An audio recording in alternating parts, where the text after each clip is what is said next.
in maximising his vote, especially among older white men.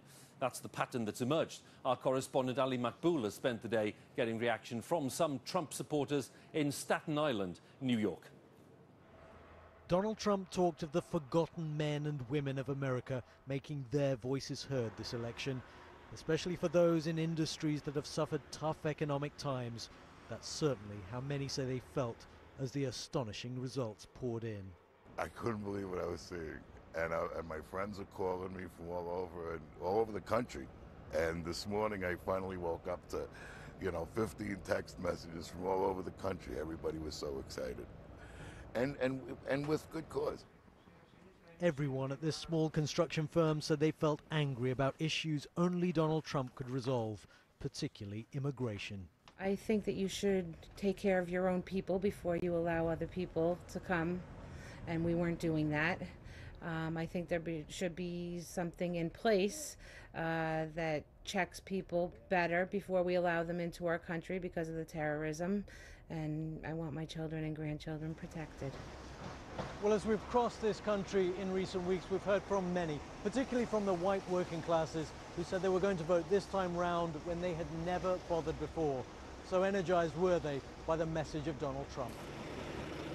Trump, of course, has got no political experience, but that's precisely why his supporters here say they expect him to achieve big things. I like to see the political change that he's promising. The political machine that's in Washington I've never been happy with, and I think we have something to look forward to.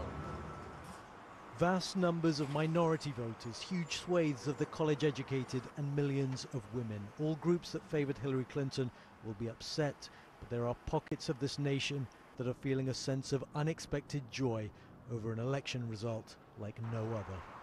Ali Makboul, BBC News, on Staten Island. Well, time for a final word with our North America editor, John Sopel, who's in New York this evening.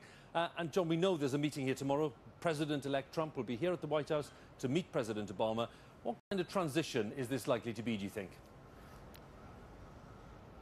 Well, we've heard from the president a short time ago that he wants it to be the smoothest transition possible. He wants to cooperate in every way possible so that the wheels of government will carry on moving. Donald Trump has also been getting CIA briefings on the top secret matters that are affecting American security for the months that have been leading up to this election. So presumably he's pretty up to speed on all of those things. But if you look at the difference between what Donald Trump wants to do and what Barack Obama has been trying to do, it is immense. And so what you're going to have almost, I think, in this meeting is a sense of the past and the future. Donald Trump, he wants to deal with immigration reform. He wants to stop trade deals, as we were hearing from Kamal. He wants to build that wall with Mexico. He wants to put up trade barriers. He's got a huge agenda, which is effectively undoing the legacy of Barack Obama, and in particular Barack Obama's signature policy on healthcare and increased insurance for people. And so what you get a sense of is that when Barack Obama meets him tomorrow, it will be not just Hillary Clinton who will have suffered a crushing defeat last night, it will be the Barack Obama legacy as well.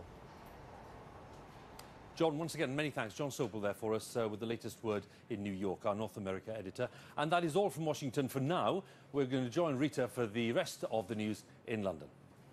Hugh, thank you. We have one other major story for you. Police have confirmed that at least 7 people have been killed after a tram derailed in Croydon in South London early this morning.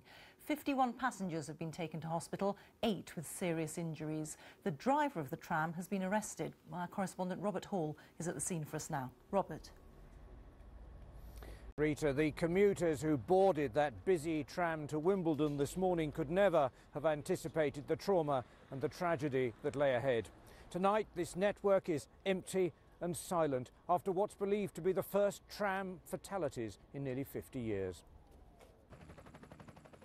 It was a rush-hour journey on a line that carries millions every year. But tonight, the 2-car tram lies on its side close to Croydon's Sandiland station as investigators try to establish how this tragedy unfolded.